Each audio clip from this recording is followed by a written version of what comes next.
Moving along with the book, Doug talks about the cataclysm, the Torah, and the ancient alphabet.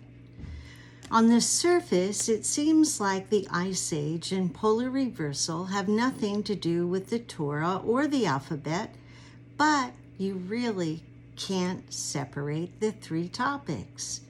One proves the other's validity and accuracy.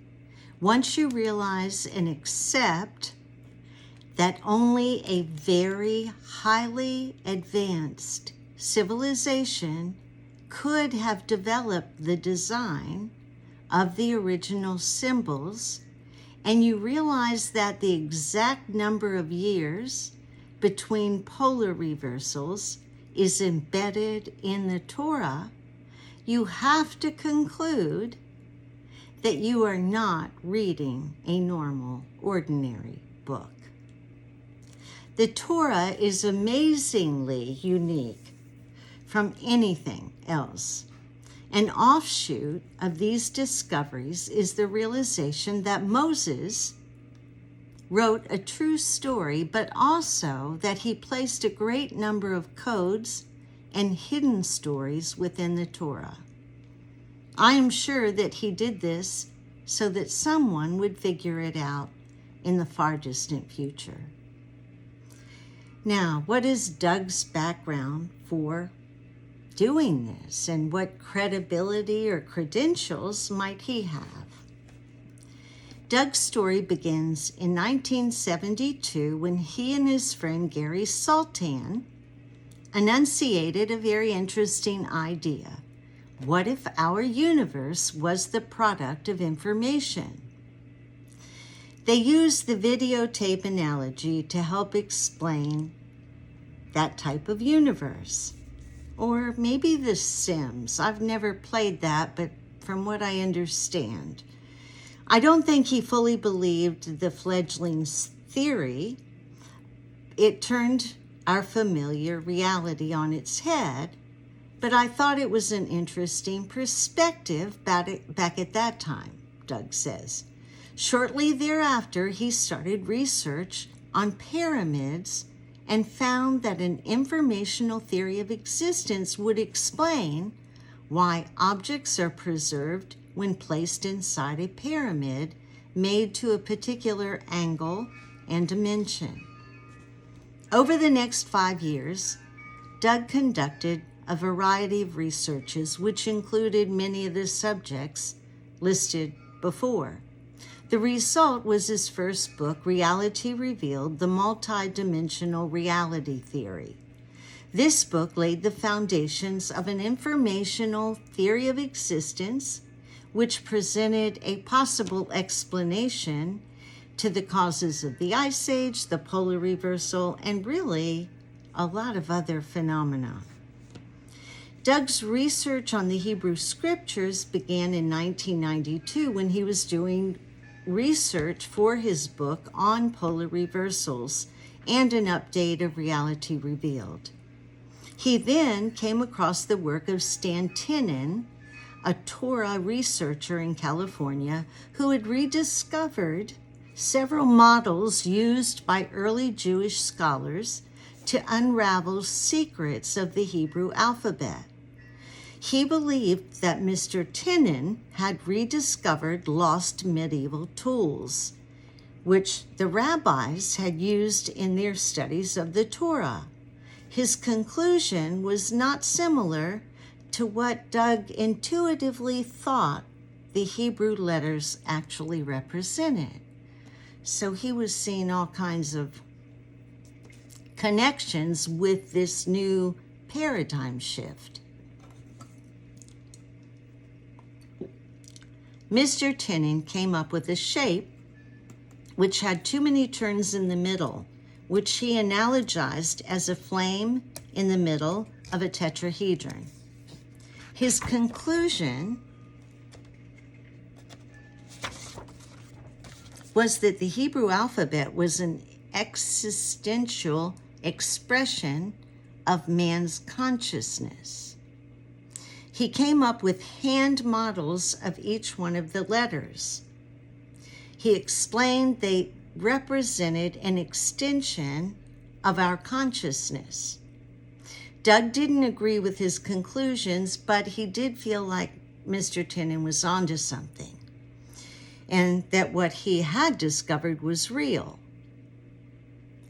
He also believed that it was heavily influenced by Orthodox tradition and dogma, which defined the alphabet. A researcher sometimes has to step back, says Doug, and say, what am I looking at? And let go of the assumptions that anyone knows what it is. And I'm sure that's, there isn't a way for us not to have some bias. There's just not a way. If we've lived, we've had experiences that are part of who we are. And it would be impossible. So that's a given, right? But at the same time, I want to interject here that when I first read Doug's work, it took me a long time to digest it. I had to learn a lot of different tools and things that weren't natural to my passions. And so it took some work. And during that time, I continued to learn other things, which have since led me to believe that some of the parts of Doug's research are also biased to his Orthodox upbringing. And that may or may not be true, but that's how I see it to be. And so where I'm trying to share with you and give his work respect and credit that it deserves. Who am I, right? Compared to his understanding and education and experience and all that. So I just wanted to put that out there. And so the result of a researcher's work made Doug, or Dr. Tennant, Mr. Tennant's work made Doug re-examine the Torah with the possibility that it was not a collection of mythology, but rather a true story with a lot of coding included in it. He spent from 1992 to 95 very carefully reading the Torah and the rest of the Hebrew scriptures and information concealed within the biblical stories. This was not the first time Doug read the Hebrew scriptures, because he was raised Orthodox and read his Bar Mitzvah Bible about 5 times before 1990, but mostly focused on the prophets, he says. This time that he read with an intention to thoroughly analyze and take apart the Torah and the later books. The first thing was to see if the number of years between polar reversals showed up in the Torah. Much to Doug's surprise, the number was there, just beneath the surface. Doug had to sum the totals of some of the numbers given in the generations of Adam and Seth, but there was no question that the number was embedded in the Torah. Within weeks of discovering that, Doug also figured out the actual length of the sacred cubit, which was also a function of the same number. When he multiplied the length of the sacred cubit by most of the numbers in the Torah, it produced the same primary number or a function of it, such as a quarter or a half the number, or 2 and 3 times the number. Keep in mind, the number he discovered is the exact number of years between polar reversals.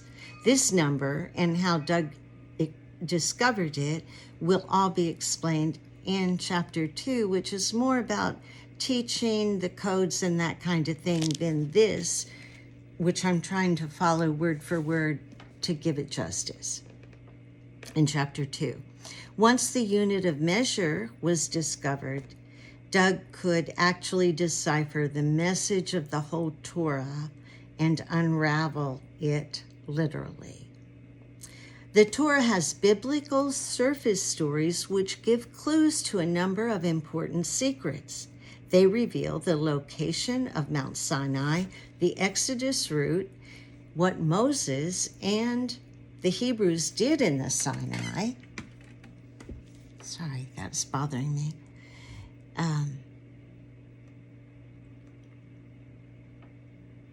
Who put the advanced technology inside the family cave, what the real family lineage was, Joseph's real identity in Egypt, it's an amazing story, and what he actually did there. What happened to the lost generation that entered the Sinai, and lastly and most importantly, how the Torah can save mankind from cataclysm, which will be caused by the polar reversal.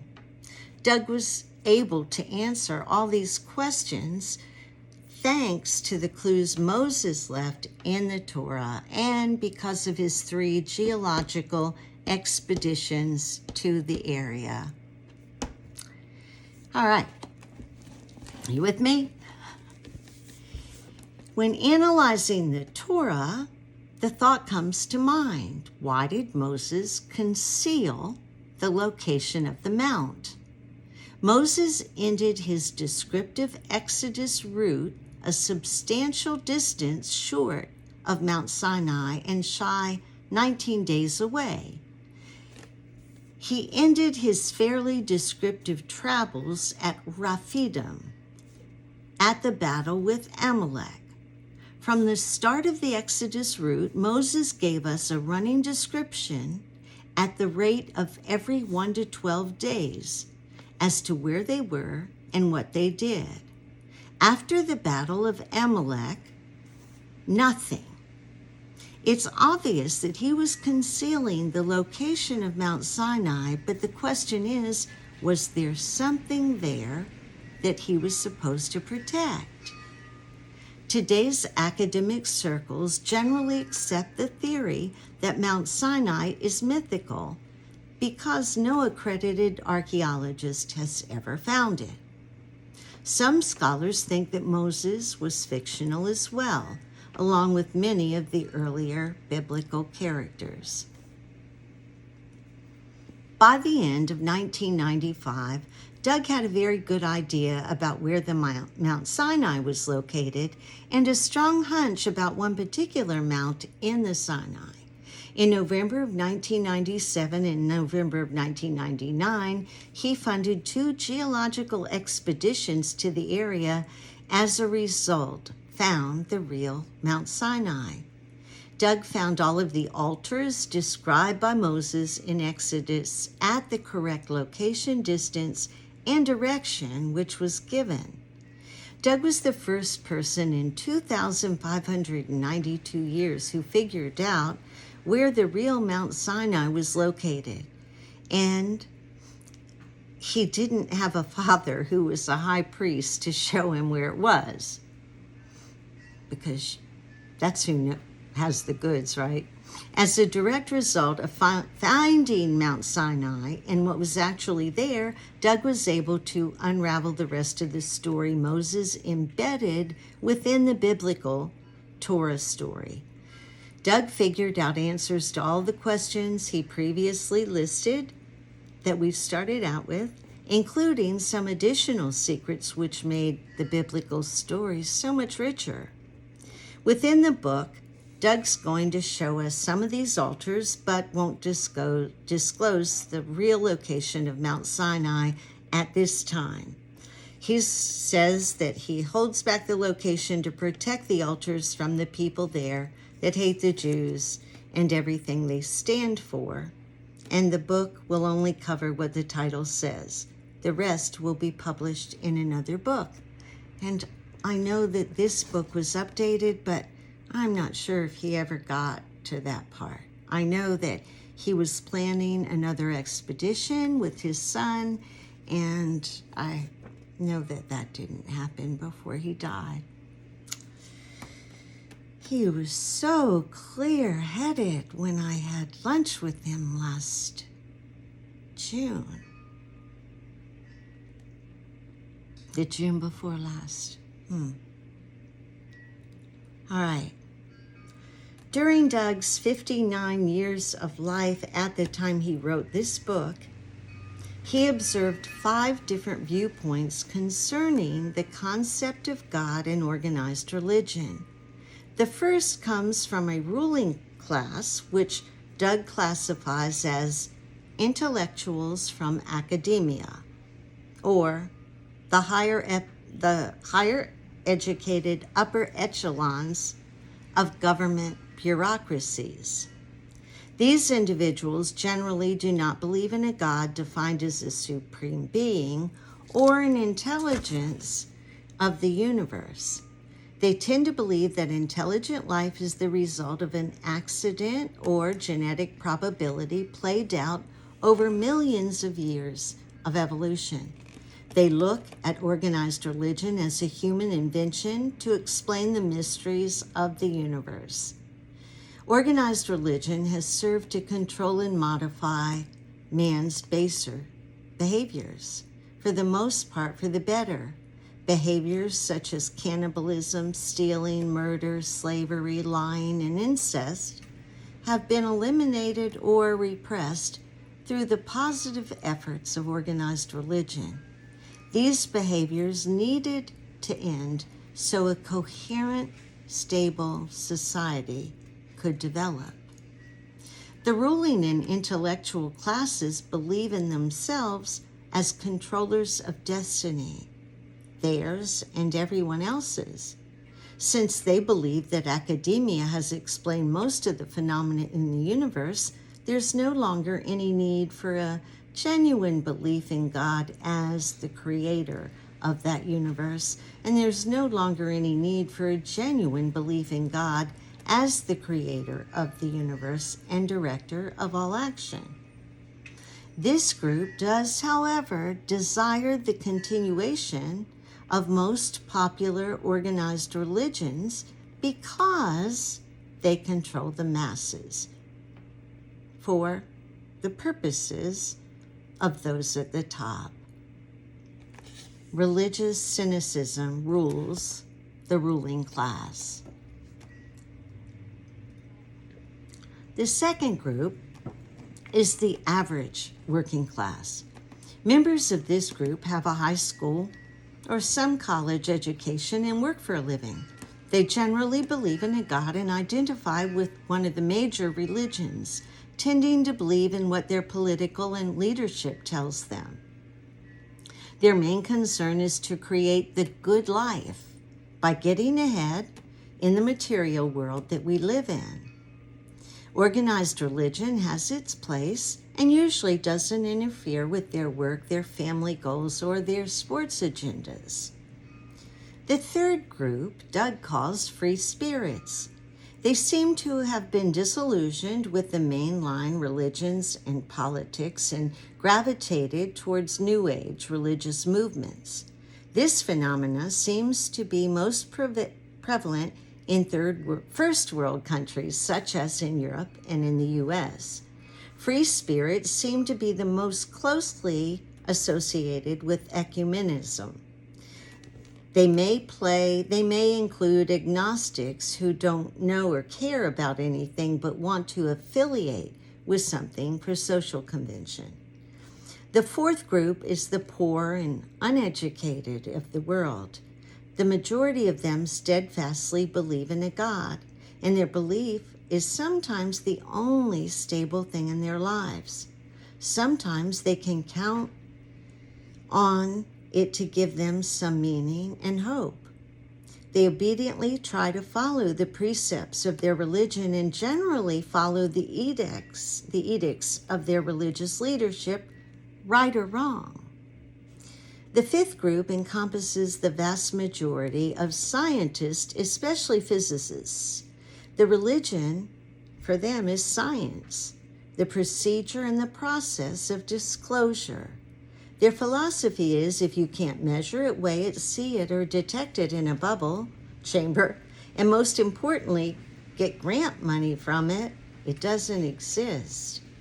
Not surprisingly, this group most closely resembles atheists and the philosophy of the atomists of ancient Greece or the Stoics of Rome. For instance, in the medical profession, doctors are taught that life is the result of electrochemical reactions of the body and brain.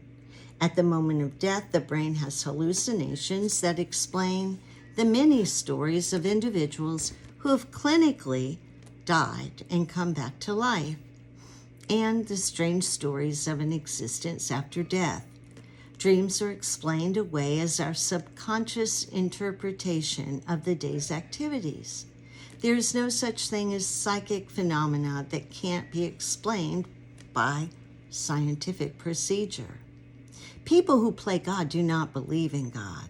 There are no mysteries of the universe that can't be explained by man, of course, given through enough government money, preferably lots of it.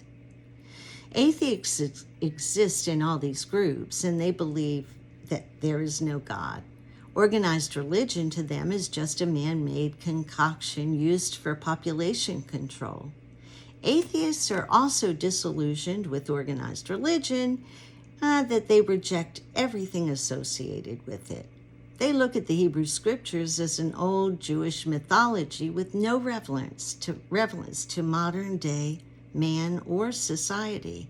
They strictly believe in themselves as the masters of their own destinies. Their moral code stems from the civil statutes of their state and national governments.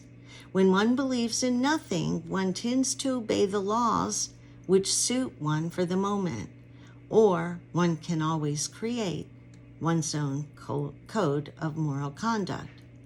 If you feel that people should not be grouped into broad categories, don't take personal offense.